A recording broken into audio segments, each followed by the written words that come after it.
Hello there, Taurus. I hope you guys all have a wonderful, wonderful birthday celebration. And I do wish you all the best for this year and, all the blessings and all the wonderful things that are going to be coming your way. First of all, let me just talk about the energies that I'm picking up here. And then we'll go a little bit into, the other cards that I drew out. First off, for the month of May, what I'm seeing here is, I pre-shuffle the cards ahead of time. This is an idea of like this machine, okay? It's the Wheel of Fortune in the center of the spread. It's by all means a very, very good card. But I feel like in this context and in the context that we're dealing with for the month of May, this is kind of like that machine. And what it is that, it takes in inputs and then it spits out outputs. And I feel like for many of you, this is your contribution, okay? You have a lot of skills to offer. You have a lot of like specialized knowledge and expertise and know-how. And many of you are great with problem solving, troubleshooting, supervisors or managers or people that are in charge of big accounts or large quantities of data or doing quality control. And this is your input, and you're putting in a lot of work. And you put it into this machine, and of course, it's going to bring about a lot of prosperity, right? So you're coming into it believing in the system, believing that if you work really, really hard, you're going to get where you need to be because the machine will reward you, right? And the greater the input, the greater the output. So you kind of come into the world or come into this work environment really believing in it. And then you kind of feed into it. But then along the way, you kind of encounter the opposite scenarios where people that don't have very much, they don't come with all the skills and all the expertise and all the educational background and all the life experiences or even the work experiences. They come in very, very subpar and just underwhelming. And they're also feeding into the machine. And they're also getting a lot of prosperity back at them. So is that really fair? I don't think that it is. And especially, in your predicament, I really don't feel that it is. And you don't feel that it's fair. But yet you're encountering situations in your work environment and in your professional life where people that have, an underwhelming amount of skills, they're being treated the same way that you are treated, where you spent many, many years cultivating and honing in on and perfecting your craft. And you're not, or you are getting the same level of recognition, and it just feels very unfair, unjust. I also feel many of you Taurian people on either side of the coin, okay? So many of you right now are in a really, really good career path. And I feel for many of you, you could be like 35 to like 45, okay, that age group. Quite successful, having a lot of people that you command. Everyone looks up to you to solve their problems. Some of you have like a large following. So that means you have a lot of people that are working under you. And they're doing the dirty work for you. So you're commanding them and they're doing the dirty work for you. It doesn't, it's not all about like classism or anything like that, but it's just like stating that people trust you to take the lead and people are willing to follow you because they trust your judgment. So it's a really good position to be. Some of you are in leadership positions as well, leaders amongst children, among the next generation, amongst people in politics as well. So it basically means that, you're in the public eye, you're under a lot of scrutiny, and you pass the test mainly because you don't have a single blemish in your background. And then as a result of that, I feel like you're also feeding into this, building up your professional life, building up your networks, building up your connection. And I feel like you're already at that apex. And there is this sense, for those of you who are dealing with, there's this sense of like, I can just coast. I can just, put in very, very little amount of work, But, even then, you are perfectionistic, so you're not going to be underselling yourself. But I feel it's almost like I can coast. I know everything there is to know. I can come to work without ever being stumped by questions. And so you feel almost as like, it gets to that point where it's like, what else is out there? Should I explore new horizons? I want to, but I might be stuck with a specific skill set that are not transferable to other industries. So where can I go? Where can I apply my skills? Where can I go so that I don't have to start at the bottom of the totem pole, but, rely on the skills that I already have under my belt and kind of expand upon it? Many of you are seriously thinking about a change in your geographical location. Where do I want to settle down? Where do I want to buy property? Where do I want to have children? Where do I want to raise children? Do I want to be here or overseas? So there are a lot of issues that are coming through more on the long-term ideological front. Do I want to settle here or do I want to move somewhere else? And I feel a lot of foreign energy, such as, with the Wheel of Fortune. This deals more on the global scale. Am I happy staying in this country or should I make a move elsewhere? And I also feel as well, all my skills, all of my work experience is in one country.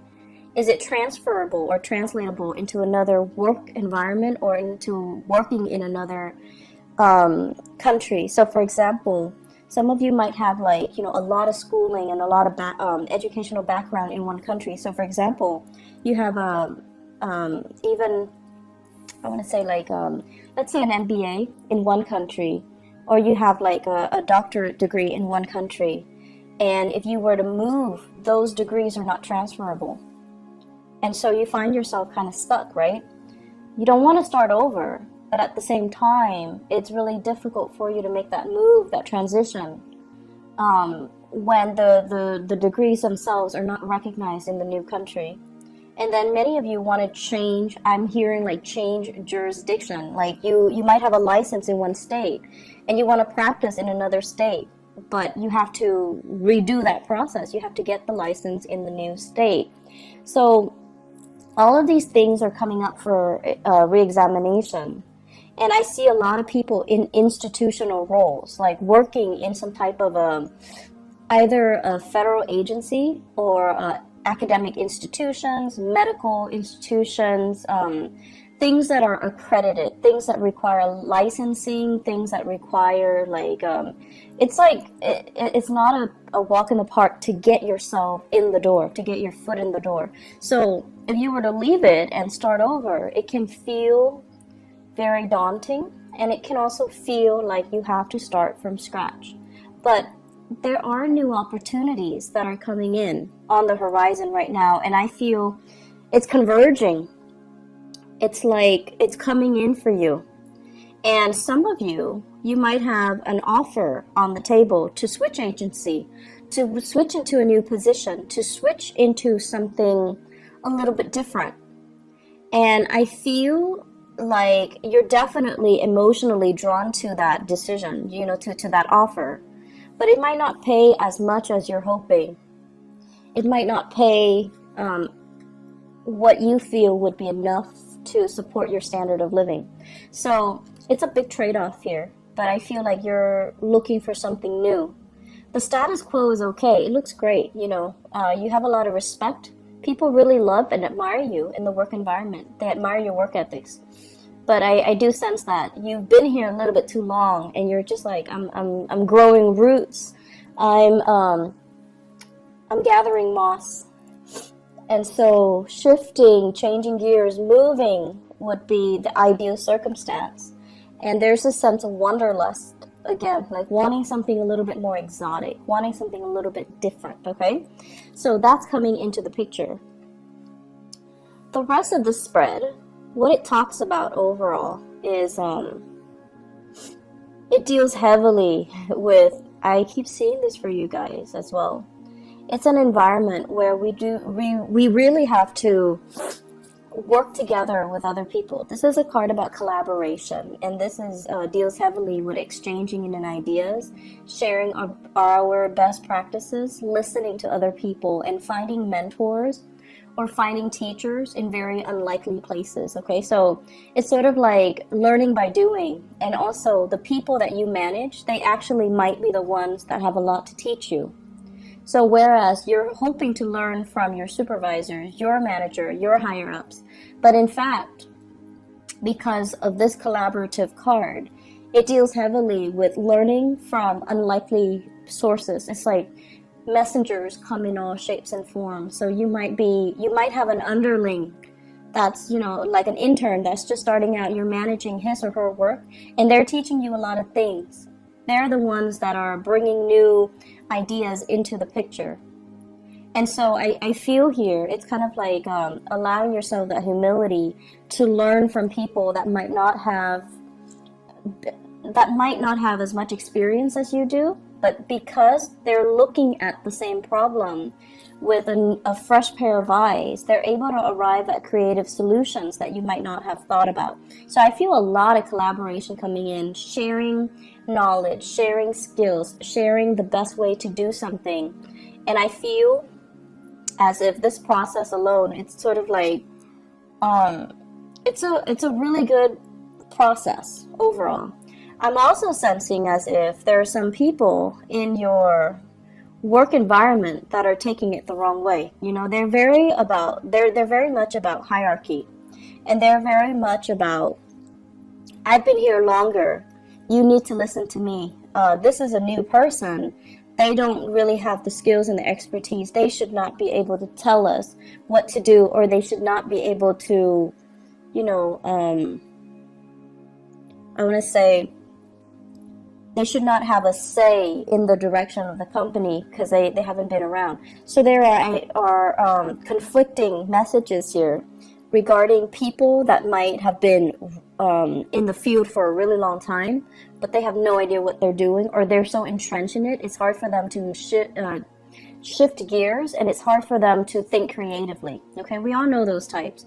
And then there are people that are brand new, that are very innovative, but no one's really giving them the time of day.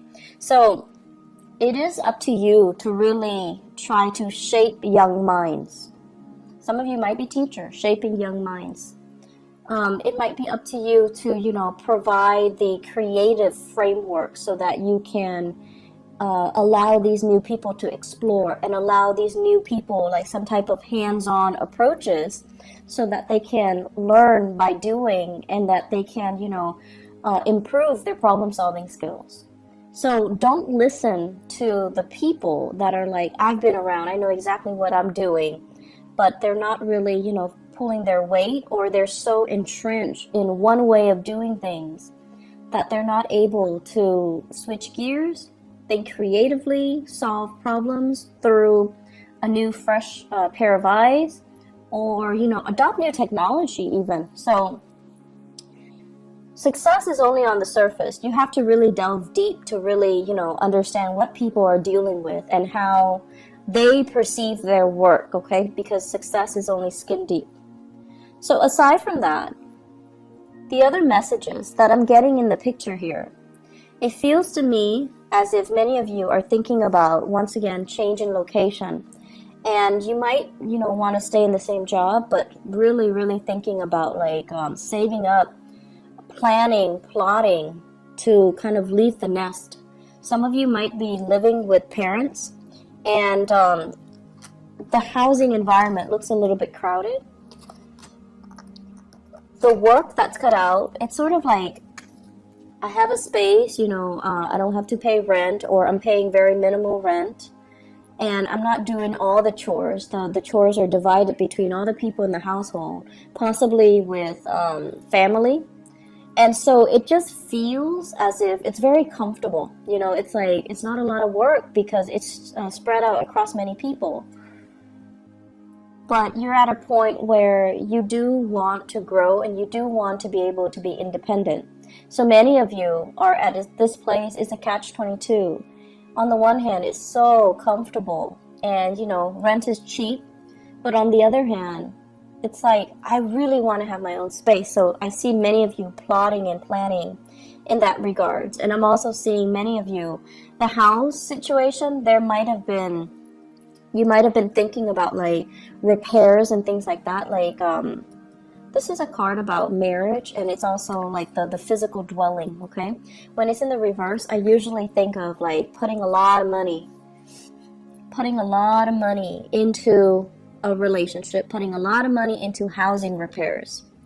And you might have come out since the beginning of the year, since January, fixing something, cleaning up something, cleaning up the gutters, cleaning up the drain, doing a lot of fixer-upper types of projects as it relates to this housing situation. And now you're like, is it really worth it? Can we just sell the house as is and then move on? But you're still biding your time, and everything that you do, you are taking very careful and methodical steps. So I feel like some of you are at that point where you're like, maybe we should just sell it. Or maybe we should, change location and just rent somewhere else. Maybe we should change into another city. Maybe we should, leave the nest and create our own nest. For those of you who are newlyweds or who are thinking, who are in significant relationships and you're thinking about having children. So that's an element coming in as well. Career looks really, really good. I feel like for many of you, you're very established in your career and you're watching this. And then for others, you're at a place that is very, very safe. Okay, so it's like a 10-year track, or it's like you have your foot in the door in some type of a career building position. So it could be like a governmental agency, it could be with the county, it has really good benefits and things like that. That's what I'm sensing. And if you stay there, you can shift very quickly into a management position, and then from there you can go into a senior position. So I feel like your career is already set, but you're just like, I'm not sure if this is where I want to be, because life is still calling me. Foreign lands, foreign seas, foreign languages, foreign people, it's still exotic. So I feel many of you are at a point where you have something that's really good, but you're still not 100% content. There's still that pull, that wanderlust, okay? I pulled out these 3 cards, and I wanted to see what your love life looks like. Mainly because this is so work and career and finance focused that I wanted to, specifically look at other areas of your life. So what I have here, first of all, is a water sign. So this is a Pisces, Cancer, Scorpio, Sun, Moon, or Rising. This is somebody who's very home-based, very home-oriented, okay? On the weekends, they don't want to go out with friends. They want to just stay home and cuddle and spend a lot of time with you. This is somebody that calls and checks up on you when you're at work. Not so much checking up, but, they check in on you. They're a little bit more, they need a lot of reassurance. They need a lot of time. They need a lot of attention. And I feel like many of you, this is a relationship partner for many of you. And I feel for many of you, this is somebody that you're married to. This is somebody that wants to settle down, that wants to that might ask you, do we want to have more children, or can we have more children? They also want their own space with you. For many of you, that's they're kind of telling you, let's start a family, let's build a nest, let's move out, let's live on our own. And then for others of you, I feel like you are in a long-distance relationship with another person. And what I'm feeling here is distance, space, and things like that. I feel like a fire sign. Sagittarius, Aries, or Leo, okay? And I have here the card of Leo.